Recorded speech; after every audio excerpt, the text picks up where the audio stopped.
Welcome during this noon hour on Friday, a sultry summer day, and isn't that the weather that you expect for the Franklin County Fair? We're in the middle of county fair season, and who better to take us on a review of county fairs and their great participation in Americana, our cultural Americana, than Bill Pracht. Welcome to our weekly Friday edition of the East Kansas Agri-Energy Report with Bill Pracht, Chief Executive Officer of East Kansas Agri-Energy, that tremendous ethanol renewable fuels plant in Garnett on the mighty 1220 103.7 FM KOFO radio. Bill, welcome this afternoon. It's another hot one today.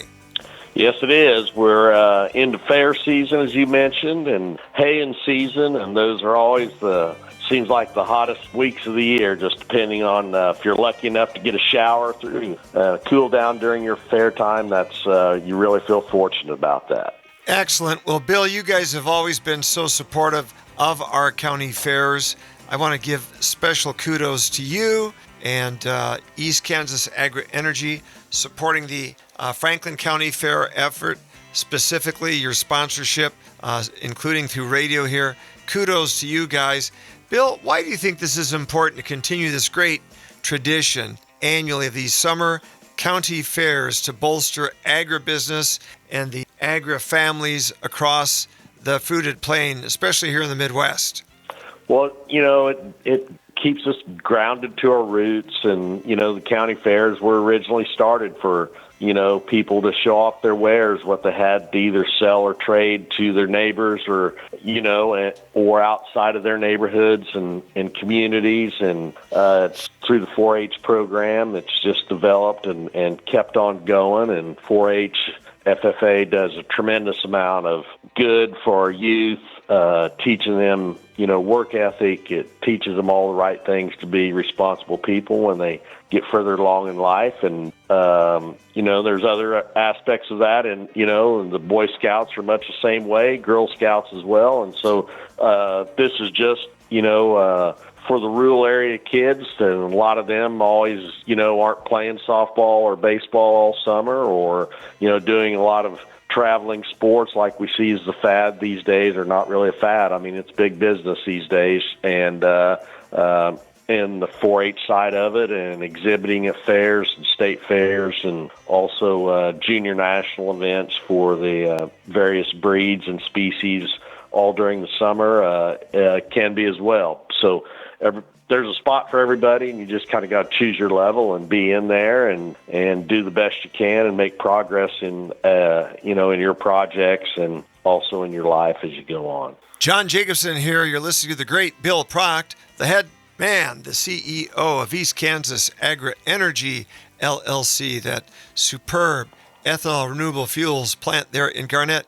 Bill, let's take this opportunity. Tell us a little bit about your great plant there for those that may be tuning in for the first time or maybe in the area but unawares of what you're doing. It's a tremendous success story. It is. And, we're in our 21st year of production, and now we produce close to 50 million gallons of ethanol each year, and we use 17 million bushel of locally sourced corn in the area to make that product. And then a third of those bushels go back out as feed to livestock producers. And so we're a valuable asset to the community, and, we add value to every bushel of corn that we grind, and then every gallon of ethanol that is used helps your car perform better. It also cleans the air from the tailpipe emissions are better than just regular gasoline. So right. There's a lot of good things come from an ethanol plant. Precisely, Bill Pracht. Bill, let's just segue for a minute here.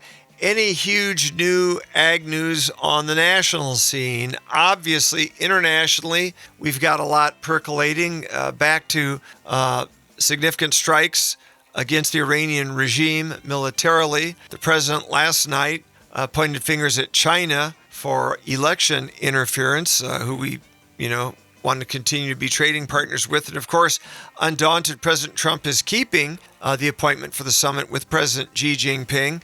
What are you hearing out there? How are the markets responding to some of the ambiguities? We had superbly good inflation news this week. Core inflation down to 2.2%. That is a bellwether number. Dramatic drop, was not foreseen. And despite the fact that we do see some fluctuations of gas prices, to get core inflation down to 2.2, it was 9.1% in the prior Biden administration. So we're making good progress. People aren't seeing it immediately in the grocery stores yet, but these are leading indicators that do trickle down. Bill, I'd like your appraisal of how things are economically here as we head into midterms. Well, as we get there, I mean, that's affordability is the buzzword of everybody. And, our commodity markets have been trading, this week.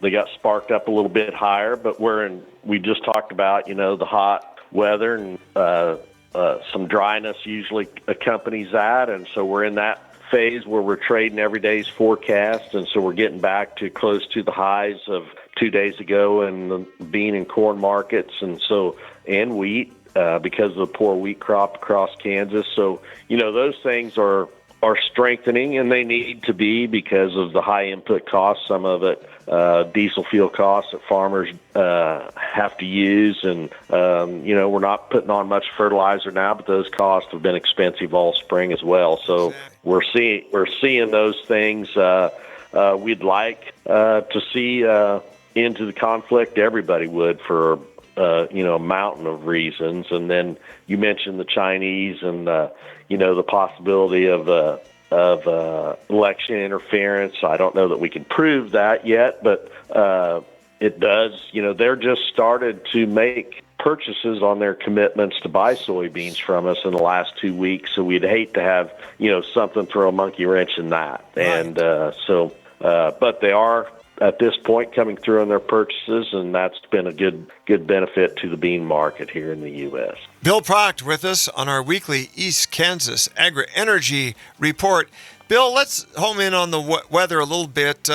We're in I call it July. I think, in my many years on this earth here, every July is hotter than blazes.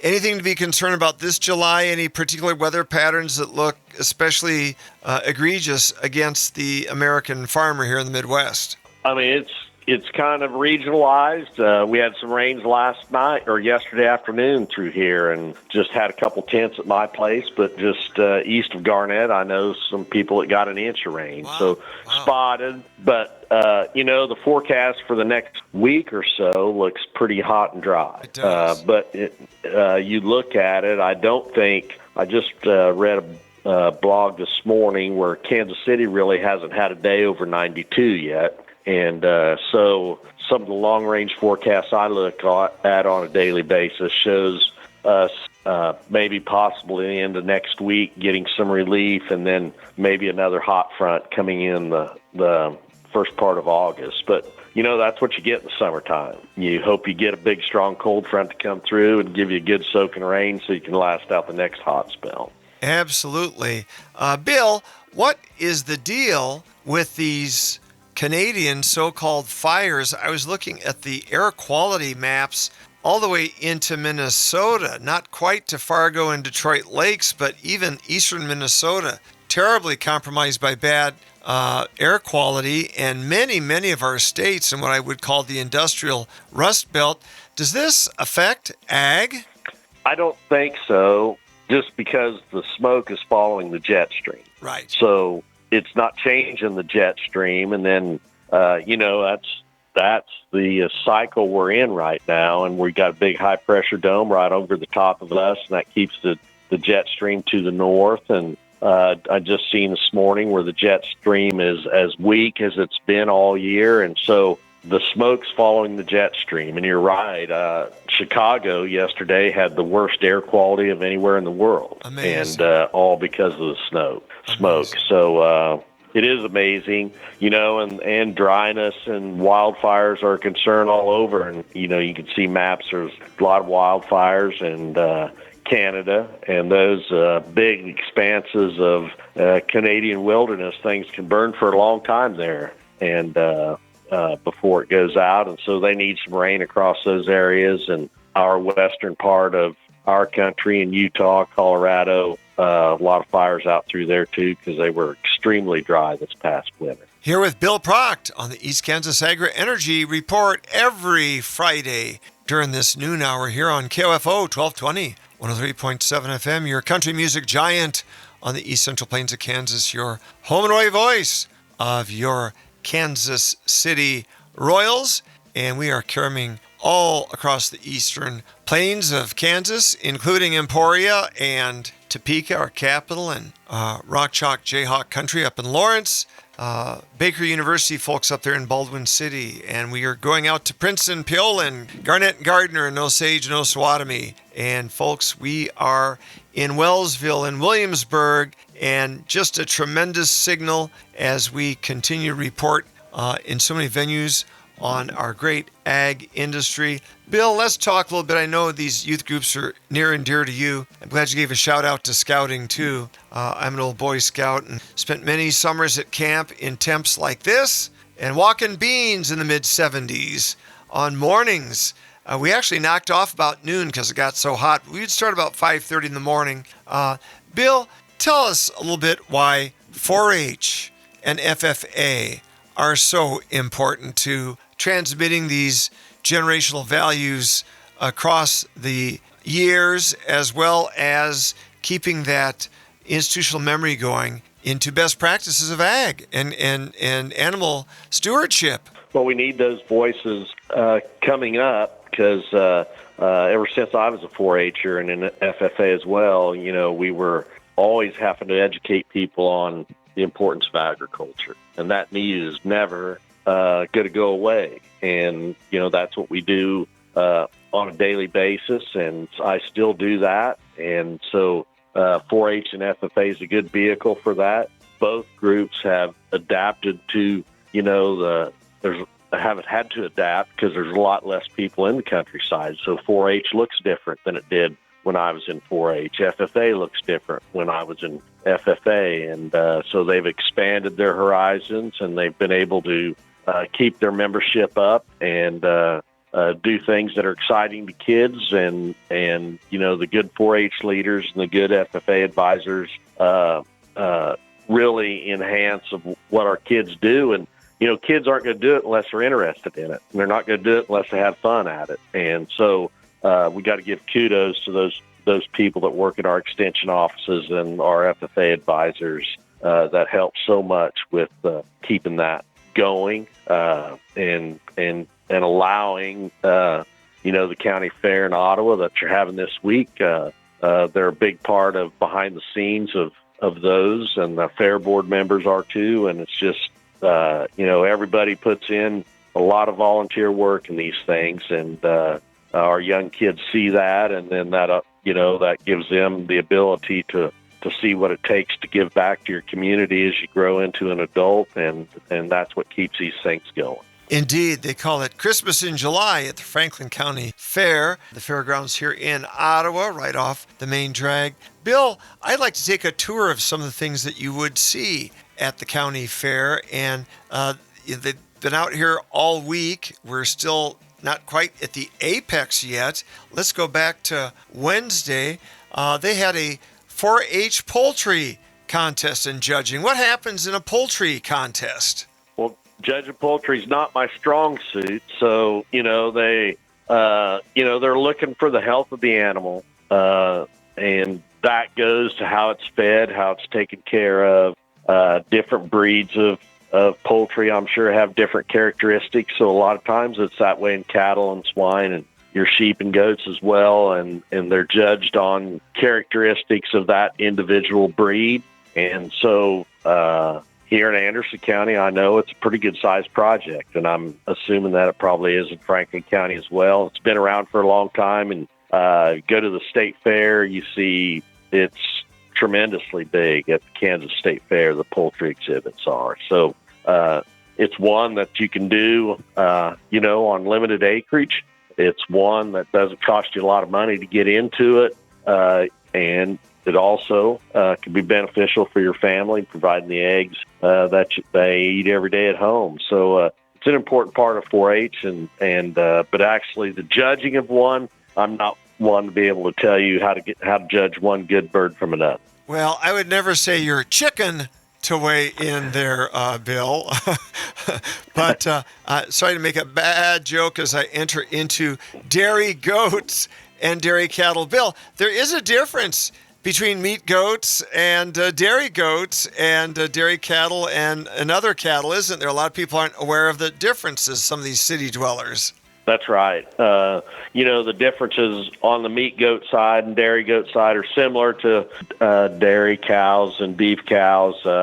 Those animals they don't have the dairy side of it. They're not as muscular, so you don't get as much meat from them, but they're bred for a different purpose. They're bred to produce milk. And so you want them to have a lot of volume so they can take in a lot of feed and convert that feed to milk. And so as in all species, they need to be sound on their feet and legs so that they can last a long time and that you're not have to replace them because of structure issues and things like that. And so they're judged pretty similar in the goat side and the dairy side. Udder quality is a big part of it. And so there are subtle differences, and you can tell by looking at the animals that they have a different look to them. A dairy animal is a lot more angular, not as thick, and maybe a little bit taller than most beef cows are, and the goats are the same way.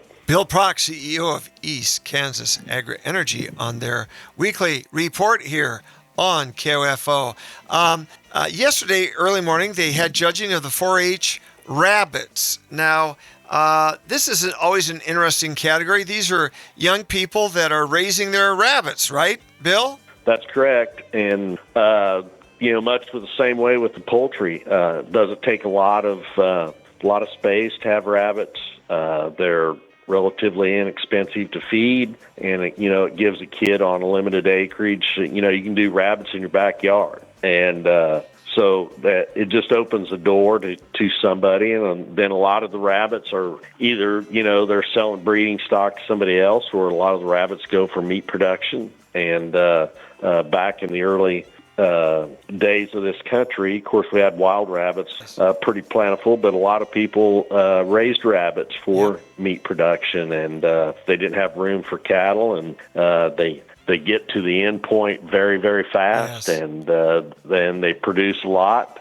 And so if you like rabbit, which I do, it could be a pretty rewarding project for a young person. State fair level, you see a lot of them there too, of all different breeds out there. Well said, Bill Pracht. Hassenpfeffer, rabbit stew, as they say in the old German. Hassenpfeffer. I don't want to hog all the time here, so I'll let you talk about swine. When we're judging swine, what all types of swine are we talking about, Bill? Well, they're your traditional breeds of your Yorkshire, Duroc, Hampshire, Berkshire. And then crossbreds dominate the swine industry, and most of the swine raised in the U.S. is some type of a crossbred, and they've really narrowed that down to meat production. But each breed has a unique thing it brings to the table. The Yorkshires are more of a maternal breed, and your Berks and your Durocs are the preferred terminal breeds probably today. And, Berkshire pork is the highest quality pork that you can get if you can get a pure Berkshire, which there are not a whole lot of them. But anyway, the swine industry is all about meat production, and but you have to have good females for that. And the vertical integration of the swine industry is really when you get to commercial meat production has really narrowed the genetic focus of them,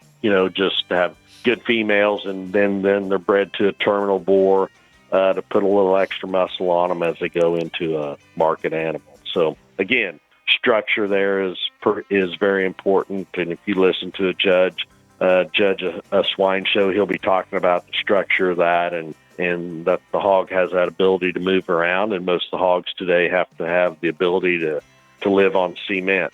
Yeah, so that's what you're looking for in a hog, and a lot of variety in a hog show. And we even separate the crossbreds now. We have dark crosses and light crosses. So but it brings another class. It brings another spot for an exhibitor can. Instead of all the crossbreds, an exhibitor can have 2 crossbred hogs and show them in 2 different classes. You can have a dark cross and a light cross, and that's just based on the skin color. If they've got white, about 50% of their body is white skinned, and they could be a light cross, and then all the dark ones are the black hogs are in the dark cross. Here with Bill Pracht, East Kansas Agri-Energy. Bill, last night they had the big barbecue and carnival rides from 6 to 11 and the ranch rodeo. How important is it to keep this rodeo culture going?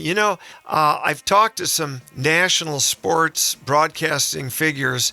They tell me that bull riding and rodeo are some of the most widely viewed sporting events that exist. And we see it now, whether it's Yellowstone under Taylor Sheridan or some of our other miniseries. There's still a real zeitgeist. There's a great American interest in that whole rodeo culture. Oh, it's really amazing. And the money is so good. And, so you're seeing guys that are trying rodeo that aren't from traditional ag background, and trying to do rodeo, your rough stock riders and bull riders. But when it gets to your roping events, too, they're, expanding the base of people that are starting that. But when you get to rodeo and when you get to a ranch rodeo, then those guys are ag guys, and they're everyday cowboys out there, and that's what they do. That's what's unique about that event is that's what an everyday cowboy does. Some of that stuff can be on a regular basis, and so those guys are probably at your ranch rodeo was within 50 to 100 miles of Ottawa, was probably most of the teams, maybe 200 miles, and they put on a good show. And we're going to have one at our fair here in a couple weeks as well, and they're fun to watch. And some of those guys taking a beating out there, that's for sure. And you mentioned the bull riding. The professional bull riding circuit is just unbelievable, the viewership and the attendance they get when they take that to these big arenas. And, but back in the old days of the Wild Wild West shows, they went to the big eastern cities and the big metropolitan areas and put on those same, those shows that are still popular today with our professional bull riders and our rodeo guys. William Cody took quite a show with him across the fruited plains, sir, with some of his Native American friends.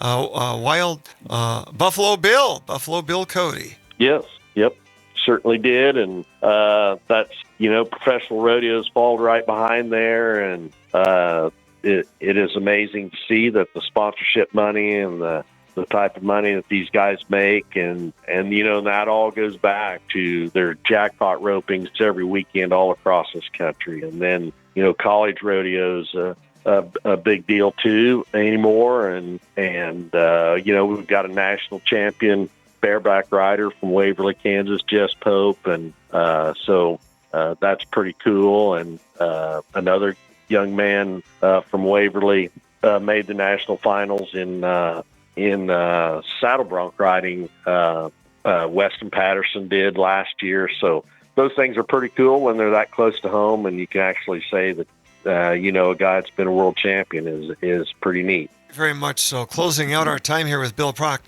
So, Bill, tomorrow's Saturday. There's the judging of the 4-H round robin in the morning, along with later morning, the pedal pull. Tomorrow evening at 5, the market animal sale. Carnival rides all evening tomorrow from 6 to 11, and the demolition derby at 7 p.m. Everybody loves the demo derby, Bill. They certainly do. And those things are a lot of fun. They usually, I know here, that's one of our biggest events that we have here at our fair, and I'm sure it is there too, and one that the fair board's able to make some decent money at, and you got to have that to continue your fair. But you get back to your round robin competition, that's where you have the champions of all species are showing against each other, and then you have to show, you rotate, so you show one of every species. So if you're the swine winner, then you're going to have to show a steer. You might have to show a dairy cow. You might have to show a horse, and so you have to be able to win the species that you won to start with, and then you've got to hang in there for dear life on the ones that you're not sure about, and try to do good in those. So, and then I want to mention your sale too. Yes. The sales. These kids get their premium money from the sales, and that's really a scholarship program for these young kids. And people want to know, well, why do they do that? Well, that is, so they weren't out doing something else to try to get money for the summer. They were, working with their project and doing the best they can, and then that's their reward for that. Here with Bill Pracht. So, Bill, today, later this afternoon, there's the judge of the 4-H bucket calf at 5 o'clock, judge of the 4-H beef, carnival rides from 6 to 11, and at 7 p.m., bulls and broncs. If you were zipping on in, what would be your favorite event of those four? Or would you partake in all of them? Well, for one thing, I'm some cattle producer myself and showed beef all my life, and helped my grandkids and nieces and nephews do that yet today. So I'd have to go to the beef show first. Gotcha. But then I might have to slip over and watch some of the local guys try the bulls and broncs as well. Absolutely. What a great tour de force half hour with Bill Pracht, the king of East Kansas Agri-Energy, that wonderful ethanol renewable fuels plant in Garnett, taking us on a tour of the ethos of our national county fairs, and particularly this week, our Franklin County Fair going on as we speak. As a matter of fact, we'll be there live with our remote from 2 to 5 this afternoon, KOFO at the Franklin County Fairgrounds. Stop by and see us. Bill, it's always great to be with you today on this Friday. Same here, John. Looking forward to doing it again next week. For Bill Pracht, our wonderful engineer, Sean Torres, this is John Jacobsen saying thank you again for joining us for the East Kansas Agri-Energy Report with Bill Pracht. Grab the podcast, go to KOFO.com, click podcasts, and look for that link, East Kansas Agri-Energy Report with Bill Pracht. Until we meet again, be safe, be strong, be good, be smart, hydrate, stay cool. God bless us, everyone. Till we meet again, bye-bye.